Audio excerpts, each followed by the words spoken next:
Factual content कम होकर conceptual content बढ़ गया है, और वो हमें प्री और मेंस दोनों, एक में वो ऑब्जेक्टिव है और मेंस में वही चीज़ सब्जेक्टिव फॉर्म में है। स्टैटिक जैसे हरियाणा का स्टैटिक पोर्शन है, आपकी यूपीएससी अखाड़ा की जो हमारी सिनॉप्सिस आ रही है और जो हमारे इकोनॉमिक सर्वे बजट की जो चीज़ है वो बहुत सफिशेंट है। बहुत मिनिमम टाइम में हमें बहुत मैक्सिमम कवर ऑफ टॉपिक्स करते हैं, तो हम उनको फॉलो कर सकते हैं। जैसे यूपीएससी अखाड़ा कोई अच्छे नोट्स प्रोवाइड कर रहा है, उनको फॉलो कर सकते हैं। उनके नोट्स के भी फर्दर नोट्स बनाए जा सकते हैं। आंसर राइटिंग नॉलेज से ज़्यादा इंपॉर्टेंट है। आपकी प्रैक्टिस आपकी नॉलेज से ज़्यादा मैटर करती है कि आप कहाँ स्टैंड हो। आप अपने चारों ओर ऐसा पॉजिटिव एनवायरनमेंट रखिए, चाहे वो घर है, चाहे आपके फ्रेंड्स हैं, जो स्टडी से रिलेटेड हो, स्टडी से जुड़े हों, तभी आप मोटिवेट रख पाएंगे अपने आप को। जो आपके आसपास हैं, जो आपकी फैमिली है, जो आपको लगता है कि मेरे साथ हेल्पफुल है, उनकी कंपनी में रहें। जो आपको लगता है डिस्ट्रैक्शन है, आपको आपके गोल से टारगेट से दूर रखती हैं, उनसे अवॉइड करें। अपनी हेल्थ का ऑफकोर्स ध्यान रखें। आप हेल्दी रहेंगे तभी आप प्रॉपर टाइम अपनी स्टडीज़ को दे पाएंगे।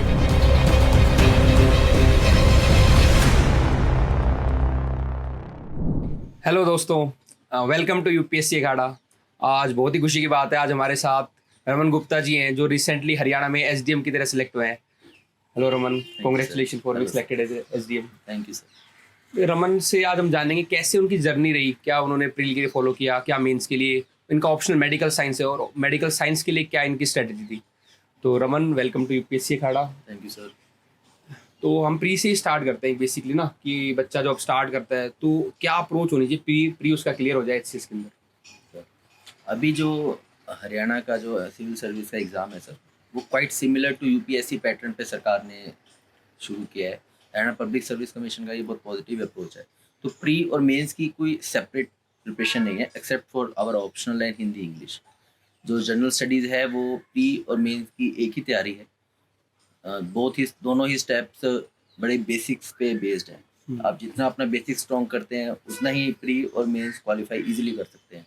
तो मेरे हिसाब से यही रहेगा, प्री की तैयारी मेंस से इंटीग्रेटेड हो, उतना ही ज़्यादा फायदेमंद अच्छा, एक है। इंटीग्रेट करके चलें। मान लो ज्योग्राफी उठाया अपन ने तो पूरा जी उसको जी प्री मेंस के हिसाब से खत्म करे थोड़ा करो। जी जी बिल्कुल, क्योंकि अब फैक्चुअल कंटेंट कम होकर कंसेप्चुअल कंटेंट बढ़ गया है, और वो हमें प्री और मेंस दोनों, एक में वो ऑब्जेक्टिव है और मेंस में वही चीज़ सब्जेक्टिव फॉर्म में है। आपको उन्हीं चीज़ों को प्लेन पेपर पे लिखना है, तो आप इंटीग्रेटेड तैयारी कर सकते हैं। और जैसे कि प्री का हम बात कर रहे हैं, एक तो आपने इंटीग्रेट बताया, ऐसे नहीं कि सेपरेट स्ट्रेटेजी हो। प्लस मैं सेकंड आता हूँ कि बच्चा पढ़ना स्टार्ट कहाँ से करेगा। वो होता क्या है, बच्चे एक सोर्स, दो सोर्स, तीन जी सोर्स, जी चार सोर्स। तो कुछ आप ऐसे लिमिटेड सोर्स हों जिसको हम बार बार कर सके, तो उस तरीके से प्री के लिए क्या कर सकते हैं रेफर। जी मैं जनरल स्टडीज़ से हम शुरुआत हाँ। करते हैं। जनरल स्टडीज़ में मैंने सबसे पहले स्टैटिक और डायनेमिक, हम दो में अपने सिलेबस को ब्रॉडली डिवाइड कर लेते हैं। स्टैटिक जैसे हरियाणा का स्टैटिक पोर्शन है, आपकी यूपीएससी अखाड़ा की जो हमारी सिनॉप्सिस आ रही है और जो हमारे इकोनॉमिक सर्वे बजट की जो चीज़ है वो बहुत सफिशेंट है। बहुत मिनिमम टाइम में हमें बहुत मैक्सिमम कवर ऑफ टॉपिक्स करते हैं, तो हम उनको फॉलो कर सकते हैं। गवर्नमेंट डॉक्यूमेंट हैं, जैसे गवर्नमेंट का एक्चुअल जो सर्वे इकोनॉमिक सर्वे, हम उसको फॉलो कर सकते हैं। उसके अलावा जो हमारे बेसिक सब्जेक्ट्स हैं sir, history, geography, economics, environment, art and culture, उनको बेसिक से ही हम स्ट्रॉन्ग रखें, ताकि जो हमारी प्रिपरेशन है वो मेंस तक स्ट्रॉन्ग रहे, और ये चीज़ हमें आगे इंटरव्यू में भी बेनिफिट देगी। जैसे हरियाणा स्टैटिक अगर हम अखाड़ा से करते हैं, वो हमें हमारे इंटरव्यू में बहुत बेनिफिट देगी। Even I personally got benefit in interview up to interview stage from this Haryana static portion sir. तो इस तरह से हम एक प्लान कर सकते हैं अपनी प्रिपरेशन। बेसिक रहता है कि भाई हरियाणा में आप एस्पायर कर रहे हो तो वाकई आपको बेसिक चीज़ें पता होना चाहिए हरियाणा स्टैटिक। इवन जी जी मेंस पे भी हम कुछ आंसर में कोड कर सकते हैं, बिल्कुल। जो कल्चर का पार्ट जी हो जी गया या कोई स्कीम होगी, तो उसलिए वो हरियाणा का रेगुलर आपको फॉलो करेगा। जी जी इवन हरियाणा के जो करंट अफेयर्स हैं, हाँ। जो हमारे ईयरली करंट अफेयर आए हैं हरियाणा के, यूपीएससी अखाड़ा भी पब्लिश कर रहा हाँ है, जी। उसको आप अपने मेंस में इंटीग्रेट कीजिए। प्रीलिम्स में तो एज इट इज़ फैक्ट पूछे ही जाएंगे। इस बार बजट से बहुत क्वेश्चन थे, दो तीन क्वेश्चन थे जो हरियाणा स्पेसिफिक थे, और हमारे हिस्ट्री ऑफ हरियाणा, हड़प्पा संस्कृति से रिलेटेड बहुत क्वेश्चन थे। वैसे ही हम अपने मेंस में भी उन जो फैक्ट्स हैं, जो इन्फॉर्मेशन है हरियाणा स्पेसिफिक, उसको इंटीग्रेट कर सकते हैं, जिससे हमारी क्वालिटी इंप्रूव होगी, मार्क्स एनहांसमेंट होगा। तो मोर और लेस आपकी बात ठीक है। जो हम यूपीएससी के लिए नॉर्मल सोर्स फॉलो करते हैं उन्हीं को ही फॉलो जी करें। जी स्टैटिक का तो बुक्स वही रहेंगी वही सर। रहेंगी, बस कुछ सप्लीमेंट जो आपने बताया जी अभी जी हमें, क्योंकि अब हमारा पर्पस यही रहता है कि मिनिमम टाइम में मैक्सिमम बच्चों को दे पाए। जी तो जो जी बुक है स्टैटिक कंपाइल कर दो, करंट अफेयर कंपाइल कर दो, जी वो जी कंपाइलेशन फॉलो करके हम अपने हरियाणा का टच दे सकते हैं अपने जी पेपर के अंदर। वो कंपाइलेशन मैंने भी अपनी प्रिपरेशन के दौरान फॉलो की, और वो बहुत ही हेल्पफुल है। वो थैंक यू। कंटेंट मेकिंग में भी और कंटेंट को एनहांस करने में भी, दोनों ही स्टेप में हमको बहुत हेल्पफुल करती है। ठीक है। और मेंस के लिए जैसे कि एक ही पेपर है जीएस का, जी, हिंदी जी, इंग्लिश भी जी, है, जी, जी। तो इसको कैसे बैलेंस करें फिर? बिल्कुल सर, मेंस में मैं कहूँगा ऑप्शनल का सब बहुत, बेशक अब एक ही ऑप्शनल रह गया है, हाँ, हाँ। पर फिर भी optional plays a big role. So you should be clear and thorough with your option. My option was medical science because being a MBBS doctor, I was quite thorough during my graduation with my medical science. तो I was quite comfortable in medical science. उसके अलावा Hindi English पे आपको focus करना चाहिए, क्योंकि मेरे को पर्सनली लगता है कि हिंदी इंग्लिश पे बच्चे कम फोकस करते हैं. हाँ। दे थिंक कि वो नंबर आ जाएंगे, बट मुझे लगता है उसके लिए स्पेशल डेडिकेटेड तैयारी चाहिए. जितना ही हम जीएस पे फोकस करते हैं उतना ही हम हिंदी और इंग्लिश पे फोकस कर सकते हैं. जितना हम ग्रामर वाले पार्ट पे या ऐसे राइटिंग या एप्लीकेशन राइटिंग वाले पार्ट पे फोकस करेंगे तो कंपटीशन में एज रहेगा सर उसका. बिल्कुल ठीक कहा रमन आपने। थोड़ा निगलेक्टेड हो जाता है हिंदी इंग्लिश सोचते हुए। जी जी अब इसी बात को ध्यान रखते इस बार हम इंप्रूवमेंट के लिए यही कर रहे हैं कि बच्चों को हिंदी इंग्लिश की अलग से प्रैक्टिस करवा रहे जी हैं, जी ताकि अगर वहाँ पे 70+ दोनों में आते हैं ना, 70 उसमें तो एक एज मिल जाता है बच्चों को, बिल्कुल. तो उसको निगलेक्ट ना करें। जी जी तो जीएस में हम बेसिकली सर ने बताया बेसिक चीज़ें पढ़ेंगे हम, जो भी सोर्सेज है जीएस के, लेकिन हिंदी इंग्लिश पे फोकस जरूर करेंगे। और फाइनली आपने स्टार्टिंग में बोला कि मेडिकल साइंस या कोई भी ऑप्शन हो, ऑप्शन मेजर रोल प्ले करता है। तो कुछ थोड़ा बच्चों को कि देखो जीएस की सब गाइडेंस देते हैं डॉक्टर साहब, लेकिन बाकी जो है ना ऑप्शनल की गाइडेंस लिमिटेड है, तो बच्चा कैसे फॉलो करेगा? अगर मेडिकल साइंसेज पर काफ़ी सिलेक्शन भी हुए हैं, है ना, तो कोई अगर नया स्टूडेंट है वो मेडिकल साइंस कैसे फॉलो करे? कहाँ से कुछ सोर्सेज या कुछ अगर आप बताना चाहें तो? तो मैंने पर्सनली मेडिकल साइंस किया है. मेरे फ्रेंड्स हैं उनमें से कईयों के पास ज्योग्राफी ऑप्शन है, तो मैं आपको दोनों के ही तरीके की ह्यूमैनिटी बैकग्राउंड का सब्जेक्ट हाँ। आप कैसे कर सकते हैं और आप साइंस सब्जेक्ट को कैसे करें. मेडिकल साइंस में first is note making, because syllabus is use, इतना बड़ा सिलेबस है कि with in 2 or 3 days in between the GS and optional exam you can't cover the full syllabus. तो आपके शॉर्ट्स जो नोट्स हैं बिल्कुल शॉर्ट और क्रिस्प होने चाहिए, ताकि एग्जाम से तुरंत पहले आप फुल रिवाइज करके जा सके और बहुत ही अच्छे तरीके से बात को लिख सके. और जैसे ज्योग्राफी में है सर के नोट्स हैं, आपके सर यूपीएससी अखाड़ा के जो ज्योग्राफी के नोट्स हैं आप उनको फॉलो कर सकते हैं, क्योंकि वो बहुत क्रिस्प हैं, टू द पॉइंट है. मेरे फ्रेंड्स उनको फॉलो करते हैं. इस तरह के कोई सोर्स खुद बना के या जैसे आपके नोट्स अवेलेबल हैं उनको फॉलो करके मुझे लगता है बहुत कम मेहनत में बहुत ही अच्छे नंबर आप प्राप्त कर सकते हैं.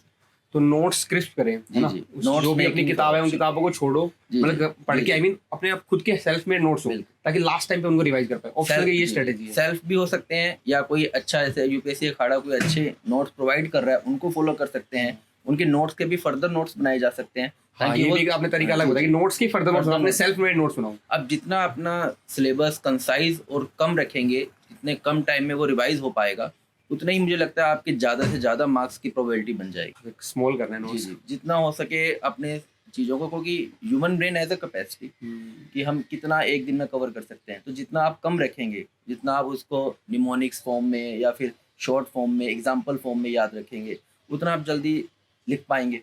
तो उतना ही आपके ये marks बात अच्छे भी ठीक है। आएंगे. प्री में भी चीज हेल्प करती है। अगर हमने कुछ जी, मान लो फंडामेंटल राइट्स हैं, एसडीजी हैं, उनका हमने कोड बना रखा है, बिल्कुल, निमोनिक बना रखा है, बिल्कुल. वो हिट करता है यार। आर्टिकल 17 अंडर इससे रिलेट कर रहा है, 21 इससे रिलेट कर रहा है, उसके ये पार्ट्स हैं। Mnemonics can not be standard. मेरे को लगता है निमोनिक वेरी पर्सनलाइज्ड. बिल्कुल पर्सनलाइज लेवल पे, बस याद आना चाहिए, उस टाइम क्लिक करना चाहिए। You should comfortable with the mnemonic कि मैंने ऐसे याद किया है, तो वो बिल्कुल हेल्पफुल करेंगे.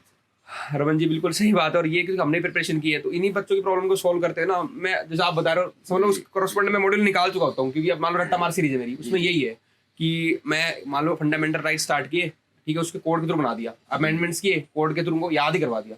तो ये चीजें काफी हेल्प करती है। मेरे को अपने प्रिपरेशन टाइम लगता था कि कुछ कोड्स होने चाहिए हमारे पास, बाकी ठीक है पर्सनलाइज अपने होने चाहिए, ताकि वो याद करें, याद क्लिक करना चाहिए अपने को। बिल्कुल सर. और देखो हर बार इतने टॉपर्स का इंटरव्यू लिया, बात वो है कि हर टॉपर में कोई अलग बात होती है। ये नहीं हमें लगता है कि बाहर से यार ऐसा है नहीं, कुछ ना कुछ अलग मेहनत की होती है। जी. तो मैं आपसे ये पूछना चाहूंगा कि आपके लिए ऐसा क्या वर्क किया कि आपका लंबा स्ट्रगल है, यूपीएससी के आपने इंटरव्यू दिए जी जी और बहुत खुशी की बात है फाइनली आप एसडीएम सेलेक्ट हुए जी, हरियाणा में। जी, जी. तो आपके लिए इस बार क्या क्लिक किया, या लगातार जो मेहनत है आपको क्या क्लिक किया आपका, जो आपको लगा इस बार मेरा प्रॉपर एसडीएम में सिलेक्शन हुआ? मैं ये कहूँगा कि लगातार प्रैक्टिस करते रहना. मैं अपनी थोड़ी जर्नी के थ्रू इस बात को अच्छा समझा पाऊंगा. जी. 2013 में मेरी एमबीबीएस कंप्लीट हुई है. उसके बाद मैंने यूपीएससी की तैयारी की. यूपीएससी में लगातार मैंने मेंस लिया हर अटेम्प्ट में, और मैंने 3 बार इंटरव्यू को फेस किया. तो मैं लगातार उस डायरेक्शन में मेहनत करता रहा. और जब हरियाणा में मैंने उसी चीज़ को रेप्लिकेट किया तो मुझे बहुत ही ज़्यादा बेनिफिट हुआ. जैसे मेंस में आंसर राइटिंग नॉलेज से ज़्यादा इंपॉर्टेंट है. आपकी प्रैक्टिस आपकी नॉलेज से ज़्यादा मैटर करती है कि आप कहाँ स्टैंड करेंगे. तो उसी डायरेक्शन में, सही डायरेक्शन में मैंने मेहनत की. इंटरव्यू में how you communicate, content matter है कम्युनिकेशन का, but the way of communication उससे भी ज़्यादा इंपॉर्टेंट है। तो उस चीज़ पे डायरेक्शन में सही डायरेक्शन में सर एफर्ट लगाया, जो अपना टाइम है उसको ठीक डायरेक्शन डेडिकेट किया। मुझे लगता है वो इस बार क्लिक किया, जो आप अगर एक्स्ट्रा अच्छा। और ये कॉमन चीज़ भी है, perseverance with right direction, smart studies I think is more important. अच्छा, मतलब मैंने तो सभी कर ही रहे हैं, एक बिल्कुल। पर्टिकुलर डायरेक्शन में और Direction। रेलिवेंस जो एग्जाम के रिगार्डिंग है जी जी वो चीज़ हो। जी तो जैसे आपने आंसर राइटिंग का रोल बताया इसमें, तो ये बात बिल्कुल ठीक है, पढ़ते तो रहते ही हम, जी जी। जब तक उसको एक लिमिटेड टाइम में फ्रेम नहीं करेंगे माइंड में, वो स्पीड नहीं आएगी, तब तक मेरे ख्याल से मार्क्स में जंप नहीं होता मेंस के अंदर। लाइक एग्जांपल मैं दे सकता हूँ, 200 का अभी जनरल स्टडीज का जी। पैटर्न हो गया है। तो you sit in your room, hmm. 200 हमें 3 घंटे मिलते हैं, आप अपने आप को थोड़ा सा कम दीजिए, 2 घंटे 45 मिनट दीजिए, ठीक है। और उसमें कमरे में बैठ के उन आंसर्स को लिखिए। कोई 20 क्वेश्चंस ले आइए, किसी भी कोचिंग के, यूपीएससी अखाड़ा के फॉलो कर सकते हैं या जो भी आपको अच्छा लगे, उन 20 को उस टाइम में लिखिए। क्योंकि जो वर्ड्स हैं दे आर मोर देन 3500, 3500 शब्द 3 घंटे में लिखना is not an easy task. Challenge है। आपके पास कितनी ही नॉलेज हो, अगर आप उसको पेपर पे नहीं उतार पाए then it's of no use. बिल्कुल। तो मुझे लगता है कि प्रैक्टिस करें, अपने रूम में बैठे, अपने ऑप्शनल को ऐसे लीजिए, प्रीवियस ईयर के पेपर उठाइए, ऑप्शनल को 3 घंटे से कम में लिखने की कोशिश कीजिए। जितने आप कंफर्टेबल होकर पेपर में लिखेंगे उतने ही ज़्यादा मार्क्स आएंगे। ये गोल्डन रूल ऑफ थंब है सर। बिल्कुल बिल्कुल। देखो प्री तो ठीक है, क्वालिफाइंग स्टेज है, हालांकि वो करना भी है, लेकिन मेंस में जो मार्क्स जंप कराता है जी, वो जी, आपके आंसर जी। राइटिंग है, जो आपने बिल्कुल ठीक कहा। बिल्कुल। और फाइनली, और इंटरव्यू के लिए जैसे बच्चे कंफ्यूज होते हैं, कई बार लैंग्वेज का बैरियर आता है, या थोड़ा डर रहता है इंटरव्यू के लिए, तो जो बच्चे फाइनल प्री मेंस करके, तो इंटरव्यू के लिए कैसे आपका बोर्ड का माहौल रहता है और कैसे आप उनको सजेस्ट करेंगे, क्या प्रिपेयर करेंगे इस तरीके से? इंटरव्यू में मैं आपको अपना पर्सनल एक्सपीरियंस बता सकता हूँ कि मेरे लिए इंटरव्यू में I got 45.6 marks in interview, which is considered good, above average in SCS interview. तो इंटरव्यू में आप ये देखिए आप किस चीज़ से कंफर्टेबल हैं, आप किस लैंग्वेज से कंफर्टेबल हैं। इंटरव्यू बोर्ड मेंबर को हिंदी इंग्लिश से मैटर नहीं कर रहा, आप इंग्लिश भी यूज़ कर सकते हैं, जो हम नई लैंग्वेज है हिंदी प्लस इंग्लिश, वो they are comfortable, they are just noticing how you communicating the thing. अगर आपको किसी कंडीशन में डाल दिया जाए तो आप उस चीज़ को कैसे आर्टिकुलेट करते हैं। जैसे मैं अपना पर्सनल एक एक्सपीरियंस बताता हूँ, मुझे पूछा गया कि आपको अगर गवर्नमेंट का इंडस्ट्रियल पॉलिसी के रिगार्डिंग सलाहकार बना दिया जाए तो आप क्या सजेस्ट करेंगे। तो मैंने उस क्वेश्चन को पूरा, मुझे उसका बहुत कंटेंट पता था कि एग्रीकल्चर इंडस्ट्री में करेंगे, मैन्युफैक्चरिंग इंडस्ट्री में, जो सरकार आईएमटीज बना रही है, जो सरकार बैकवर्ड एरियाज में, मेवात वाले नू इलाके में काम कर रही है।